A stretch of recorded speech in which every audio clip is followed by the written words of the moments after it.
Bismillahirrahmanirrahim. Assalamu alaikum. I welcome you to the video session of Kentuck Publishers.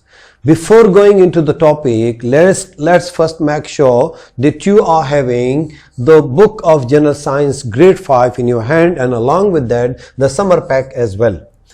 All the concepts being discussed in these books are replicated and given in detail in the summer pack. Summer pack is for the summer vacations. All the tasks are given here.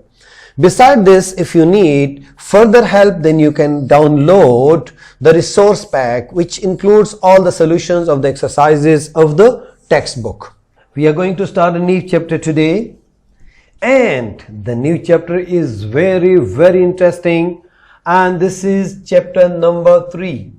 The name of this chapter is Seed Structure and its germination. आप लोगों ने seed देखा है, लेकिन कभी इसके बारे में सोचा है कि इस सीड का क्या काम है? जब हम एप्पल खा लेते हैं, हम ऑरेंजेस खा लेते हैं, हम जब मैंगो खा लेते हैं, तो उसके जो सीड्स होते हैं ये हम फेंक देते हैं. डिड यू एवर थिंक कि इस सीड से एक और प्लांट इनटू ट्री, और ट्री ने फिर जाके फ्रूट्स रखने हैं? इसकी तरफ हम जाएंगे, लेकिन उससे पहले I need your response to tell me that which chapters we have studied before. यानी this is chapter number 3. Can you name the chapter number 1 and chapter number 2? शाबाश. Yes, the chapter number 1 was classification of living things. यानी दुनिया में जितने living things हैं, they were divided into kingdoms. और kingdoms में फिर classification थी about different classes. और different species को मुख्तलिफ ग्रुप्स में रखा था on the basis of their similarities and dissimilarities. उसके बाद लिविंग थिंग्स में हमने प्लांट्स को भी देखा था और एनिमल्स को भी देखा था.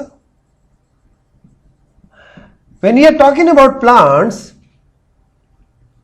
तो प्लांट्स में भी कुछ फ्लावरिंग प्लांट्स थे, कुछ नॉन फ्लावरिंग प्लांट्स थे. उसकी तरफ मैं बाद में आता हूं. फ्लावरिंग और दूसरे क्या थे? Non flowering. My dear students, chapter number 2 में हमने पढ़ा था about micro organisms, about pathogens, about the diseases being caused by these micro organisms.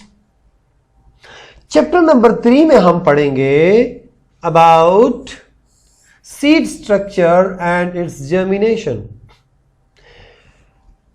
Seed क्या है, सीड का स्ट्रक्चर कैसे होता है, इसकी जर्मिनेशन क्या है, और सीड के अंदर कोटिलेडन होता है. ये कोटिलेडन क्या है और इसका क्या फंक्शन होता है?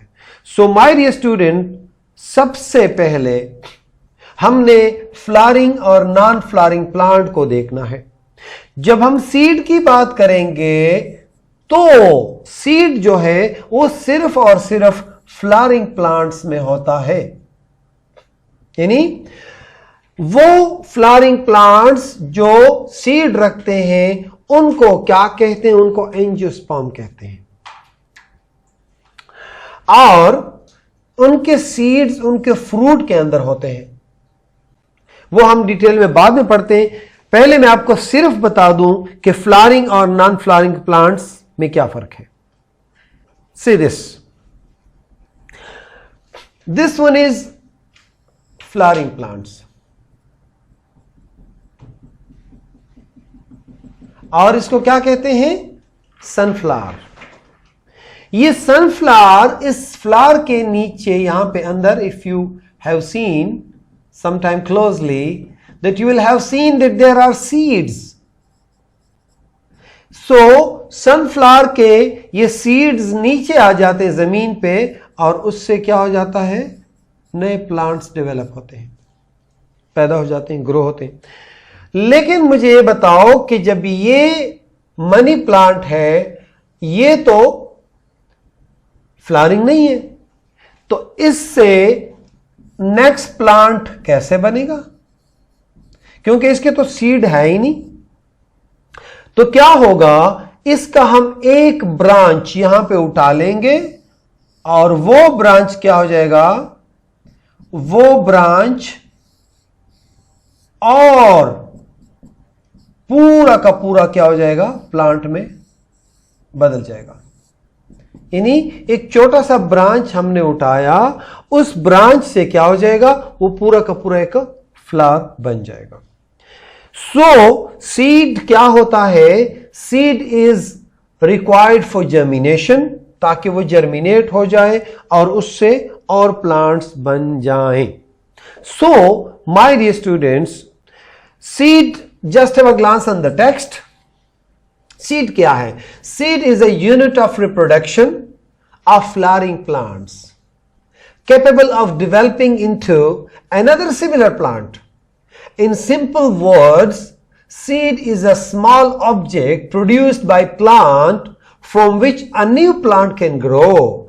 Inside the seed is a small plant that is called as embryo. ये आज हम डिटेल से पढ़ेंगे। This embryo grows into seedlings. Resultantly, a baby plant appears. Plants are classified on the based upon the presence of seeds, whether naked or enclosed. They are called gymnosperm seeds and angiosperm seeds. Okay, let me show you one more picture to make it more clear. This is gymnosperm. ये क्या चीज है? ये gymnosperm है। ये आपको जो seed नजर आ रहे हैं, ये नेकेड है, नजर आते हैं।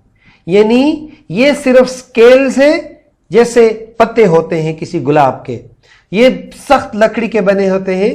और इफ यू हैव सीन चलगोजे, मेरे प्यारे बच्चों, ये चलगोजे इसके अंदर होते हैं और ये हमें नेकेड नजर आते हैं।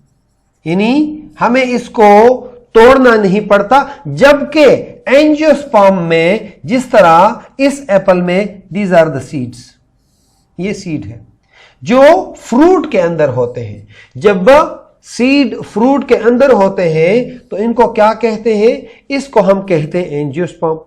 जब सीड अंदर होते हैं, बाहर से नजर आते हैं, तो उनको हम क्या कहते हैं? उनको हम कहते हैं gymnosperms. So my dear students, seed is important for germination. यानी ये अगर ये एंजियोस्पर्म है तो ये फ्रूट के अंदर होता है, और अगर ये जिम्नोस्पर्म है तो ये बाहर से नजर आता है। Mostly fruits are angiosperm, right? Okay, अब हम जाएंगे थोड़ा सा डिटेल में about seed, but let me clean the board ताकि आपको आसानी हो। एंजियोस्पर्म कौन से हैं? As I stated earlier, angiosperm seeds are divided into two types on the basis of number of cotyledons in them. और जिसमें एक कोटिलेडन होता है उसको मोनोकॉट कहते हैं, जिसमें दो कोटिलेडन होते हैं उसको डाइकॉट कहते हैं। याद रखें, जब भी वर्ड मनो मीन्स वन, जब भी the word di you see, di means two cotyledons. Monocotyledons, one cotyledons.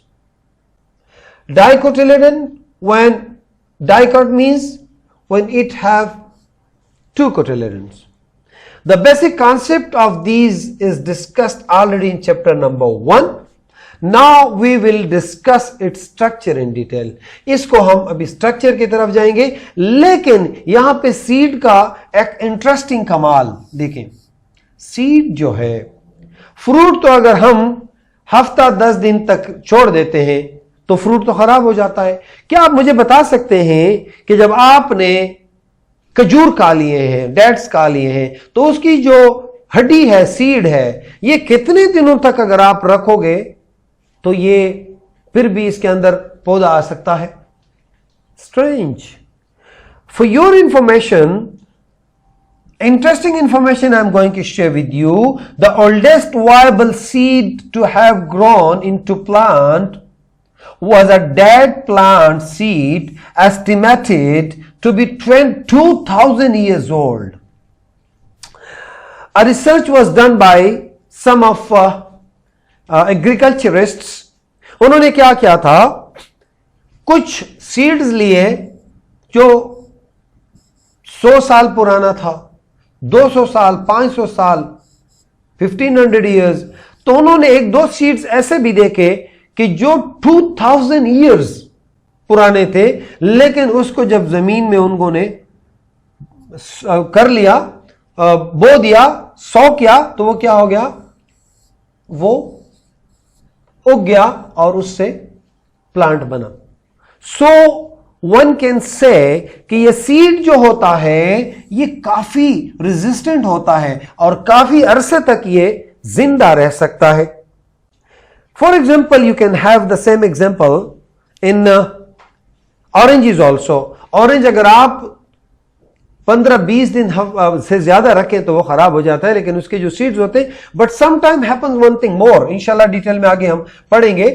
कुछ सीड्स ऐसे होते हैं कि उनके उगने का, उनकी जर्मिनेशन का एक खास टाइम होता है। आप उसको जमीन में फेंक देते हो और उसको 7-8 महीने जमीन में इंतजार करना होता है, यानी मट्टी में, पानी में बिल्कुल ये रप्चर हो जाता है, लेकिन फिर भी ये जिंदा रहता है। जब उसका सही टाइम आता है फेवरेबल, तो वो प्लांट बन जाता है और वो उगने शुरू हो जाता है।